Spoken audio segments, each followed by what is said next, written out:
Hello,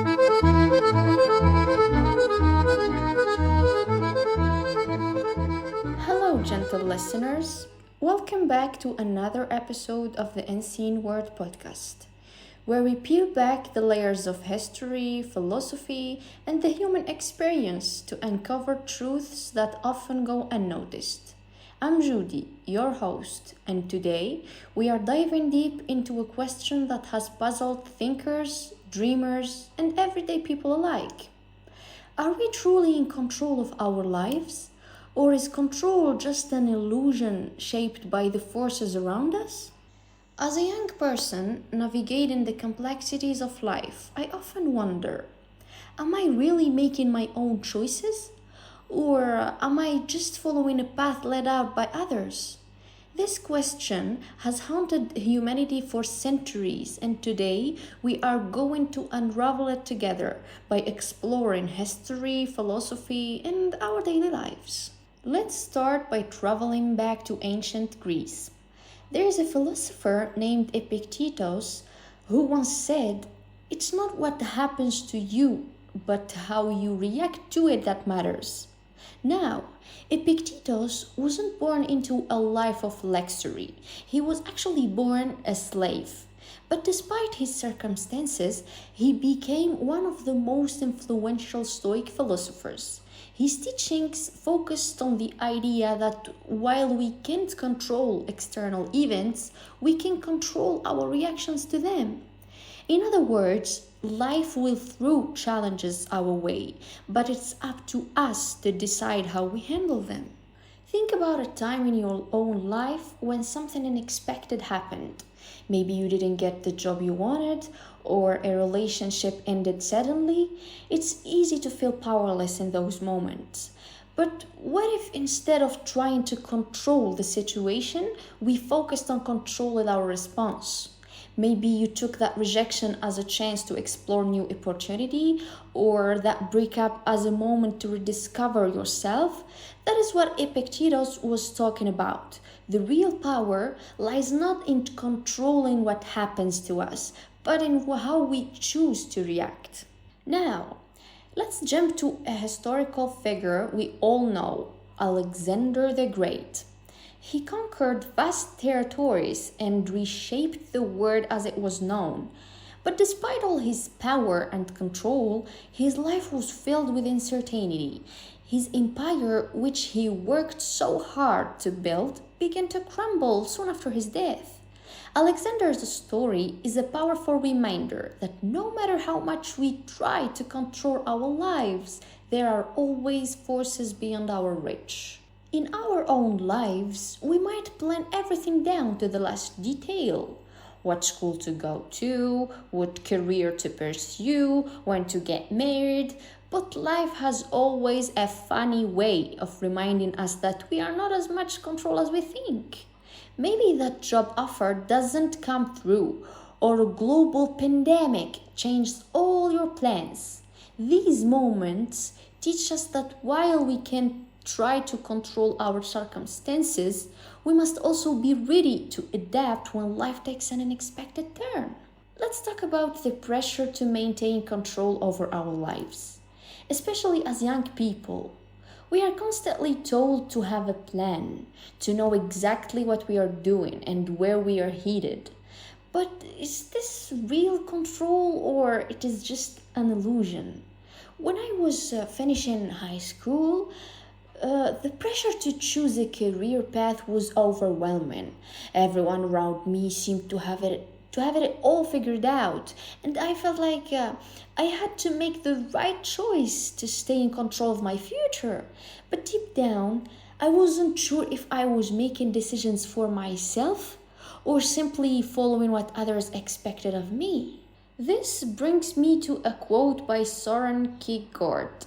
I I don't know if I'm pronouncing it right. He's a Danish philosopher known as the father of existentialism. He said, "Life can only be understood backwards, but it must be lived forwards." Kierkegaard's philosophy revolves around the idea that we often try to make sense of life by looking back, but we can only truly live it by moving forward. Kierkegaard himself faced immense pressure to conform to the expectations of his time. He was expected to become a pastor, following his father's footsteps.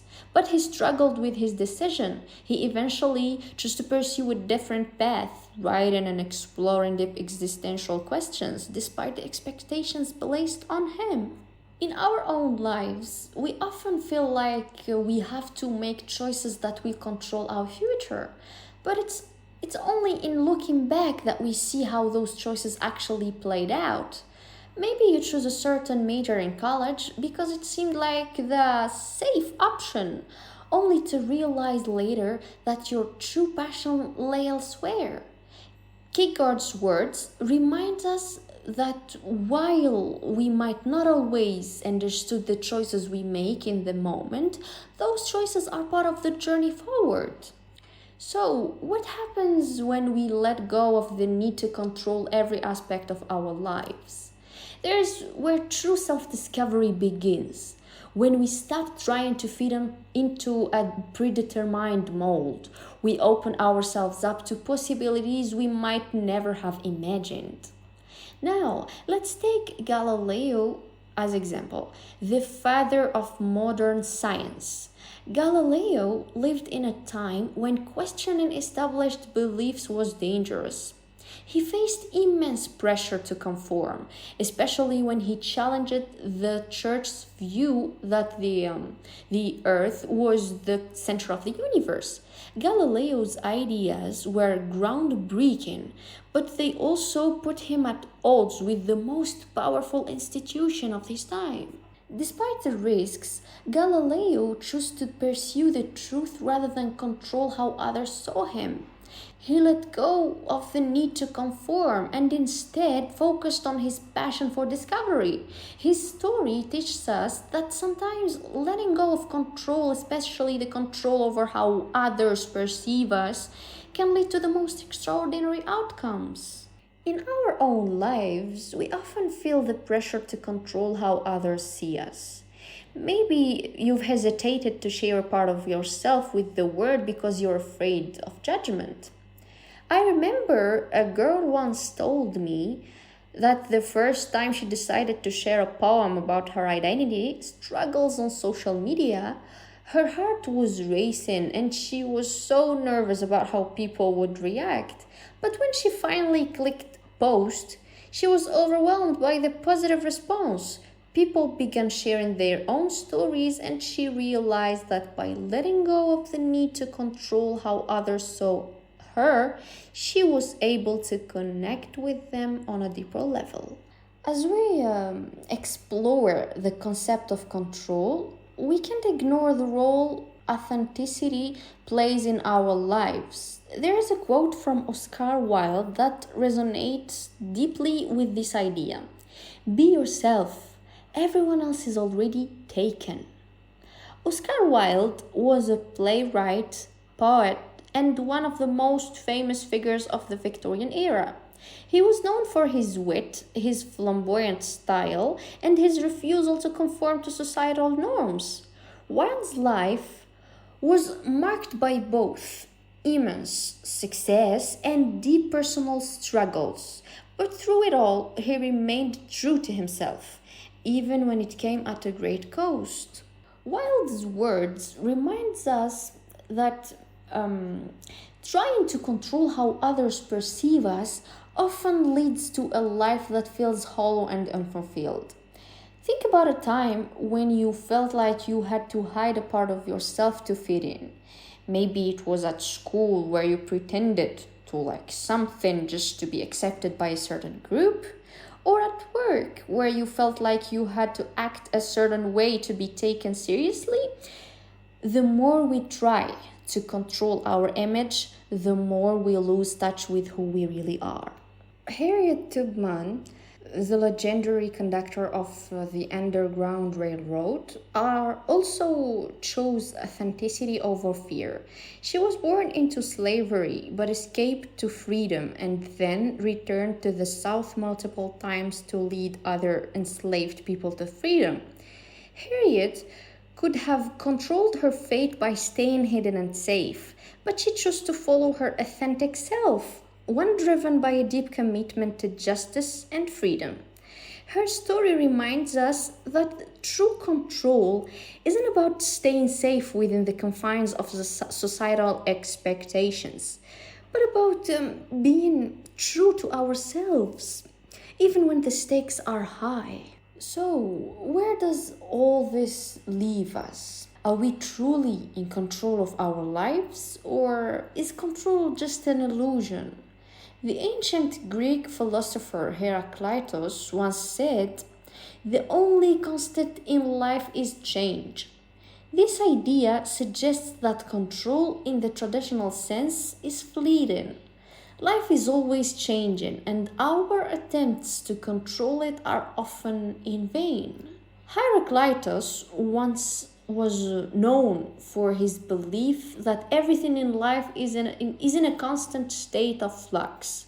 He used the metaphor of river to explain this idea, saying, "You cannot step into the same river twice. The river is always flowing, always changing, just like life." This means that the control we think we have is often temporary, and that the true wisdom lies in our ability to adapt to change rather than trying to control it. Think about the last time your plans were completely upended. Maybe it was a cancelled event, a sudden illness, or an unexpected life change. These moments remind us that no matter how much we try to control our lives, change is inevitable. But perhaps the key isn't about gaining control, but about how we respond to the lack of it. By accepting the unpredictability of life, by letting go of the need to control every outcome, we can find peace and purpose in the present moment. We can focus on what we can control, for example, our actions, our reactions, our mindset. Now, as we wrap up today's episode, I want to leave you with one final thought. Control is not about mastering the external world, but about mastering the internal one.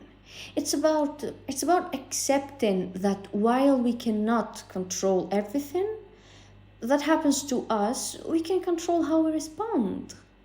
It's about embracing change, uncertainty, and even the chaos of life with grace and resilience.